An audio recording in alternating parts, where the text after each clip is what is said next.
Jollibee, baka naman. Char.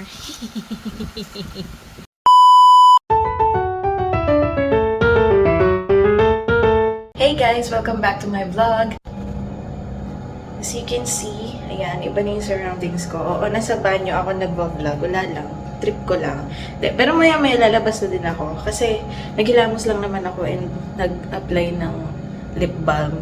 Tsaka yung lip tint. Kasi napapansin ko, nagiging dry na yung lips ko this past few days. Kasi nga mainit. Life update, nandito ako sa tita ko. Kasi nagre-review na ako for the board exam. And yes, graduating na ang inyong little RN.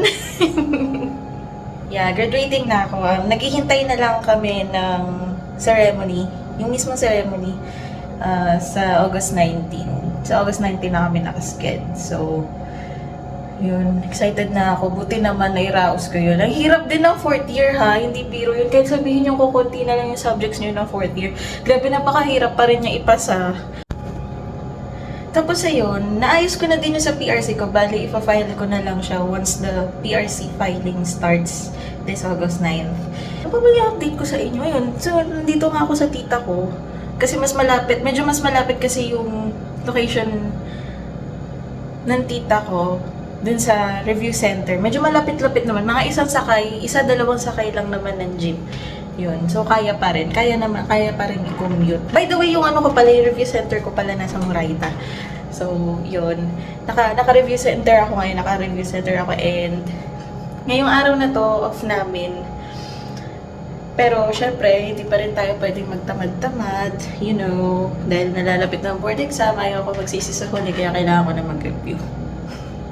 So, ihahanda ko na yung mga things ko para sa review.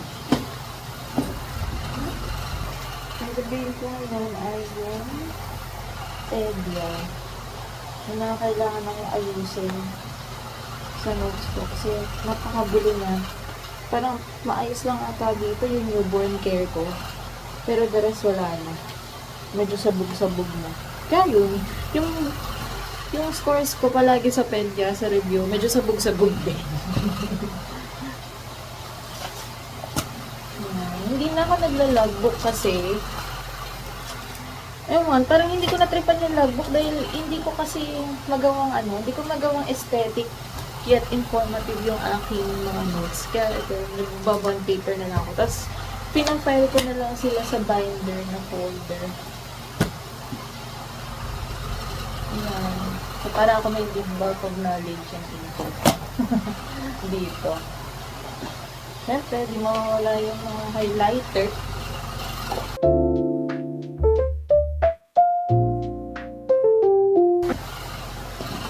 Ay, o nga pala, ito nga pala yung ID namin.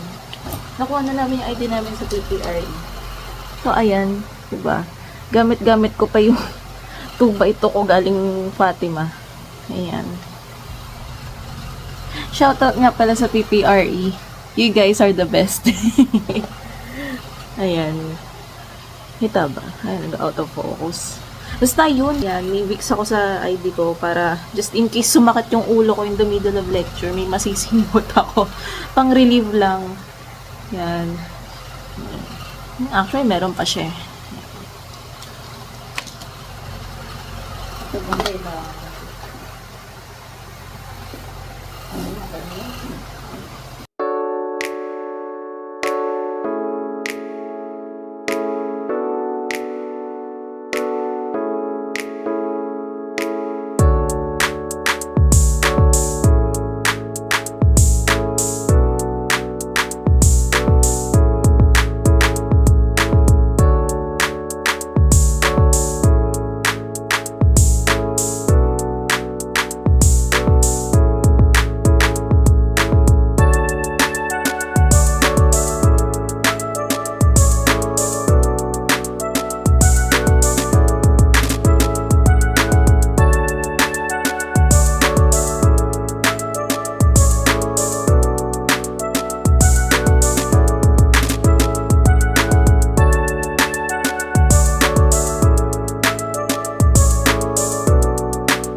Hala, may pa-burger si tita.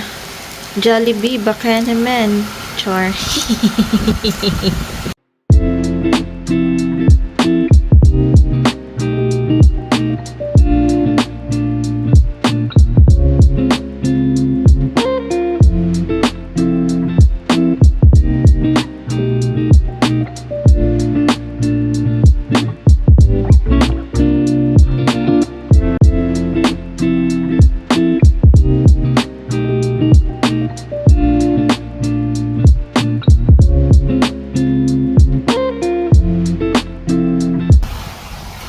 Yeah, nakapagpulbo na ako, lagyan na ako ng aloe vera.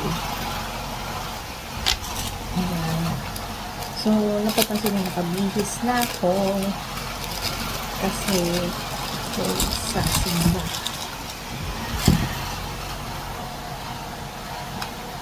Nalagay ka ako ng pikit nito. Ayan, ilagay ko na siya ng tama dun sa applicator.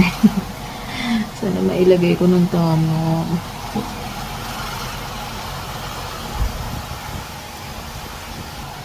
Baka ayusin ko nga ulit.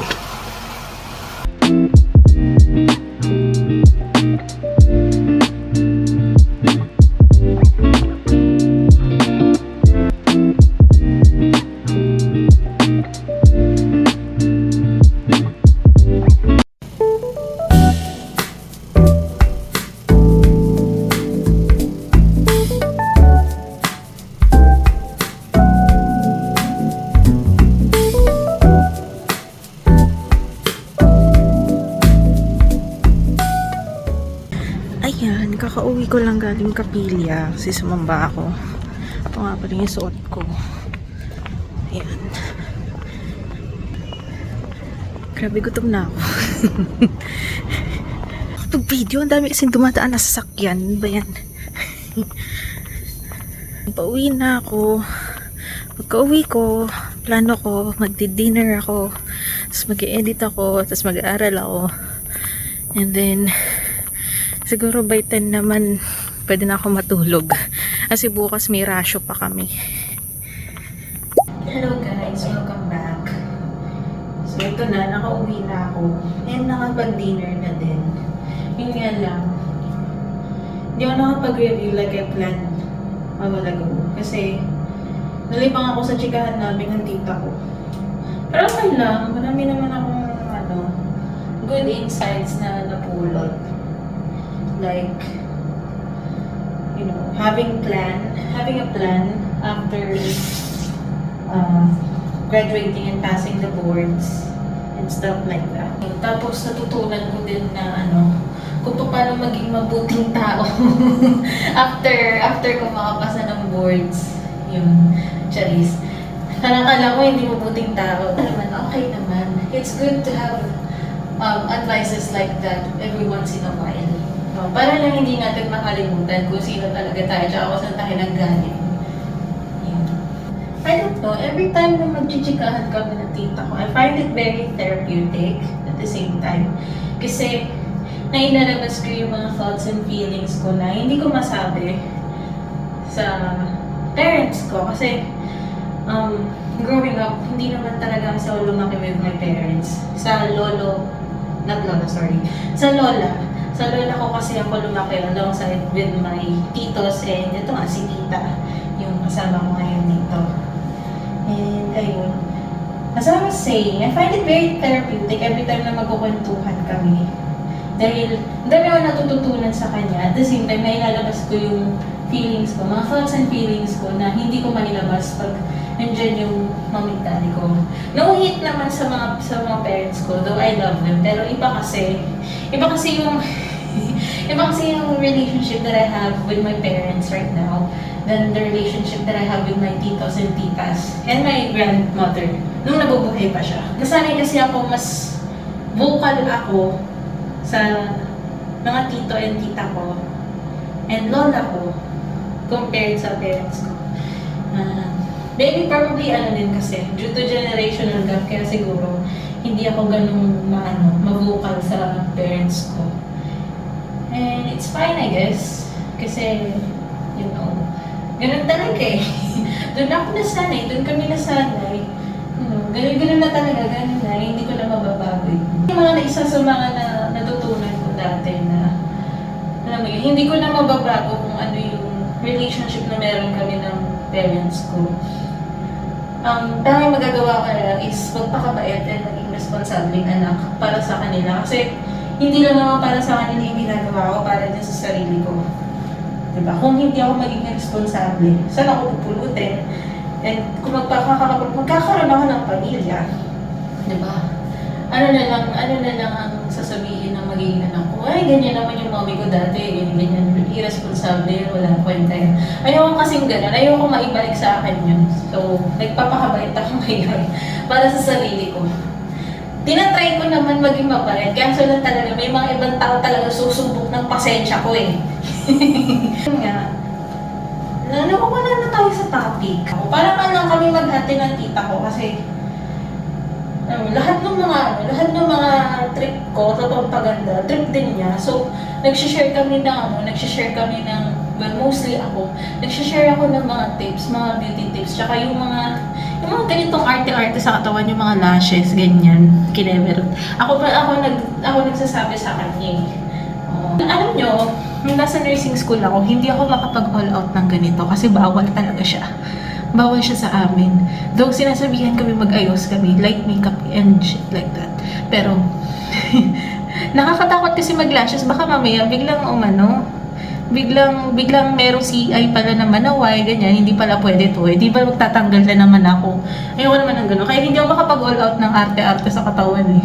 Ngayon na nga ako nakakabawi, ngayon graduate na ako, tapos nagre-review ako sa review center. So, yun nga, para lang kami mag-ate ng tita ko. Minsan nga napapagkamalan kami mag-mami kasi yung hulmahan ng namin, ng mukha namin, tapos halos magkapareho lang kami ng hairstyle. Yung kanya kasi may color lang, yung akin wala, pero halos same length lang kami ng buhok. Tsaka yan. Kasi isa lang naman na pinagpagawan namin ng buhok, so talaga magkakapareha kami. Pagkabalik ko ng kapilya, kasi kala ko nga makakapag-review ako. Plano-plano pa ako kanina, tapos pag-uwi ko wala na. I'm not even feeling up for it naman din kasi anyway. Parang yung plano ko kanina, it's my way of gaslighting myself para mag-review. Para mapilitan ako mag-review kasi wala talaga. Ayun, baka i-edit ko na lang to. And hopefully, meron pa akong makuhang mga clips for tomorrow's rasho. Ayan. Magre-rasho kami bukas kasi may pinapost sa amin last time. And hindi kasi natapos yung rasho nung isang last time din. So, bali, continuation lang ng rasho bukas. Ayun. Medyo hirap pa rin talaga ako sa CHN. Pero hindi naman siya yung totally bagsak. Ano lang, mababang pasado. Ayun. Nahihirapan pa rin talaga ako doon. Pero, kaya ko to. Masa-survive ko din tong review season na to, pati tong boards na to.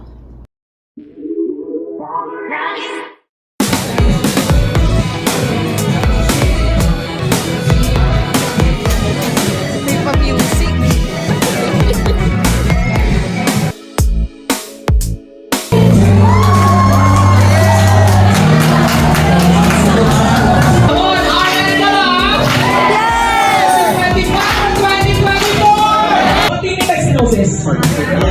Stenosis means narrowing and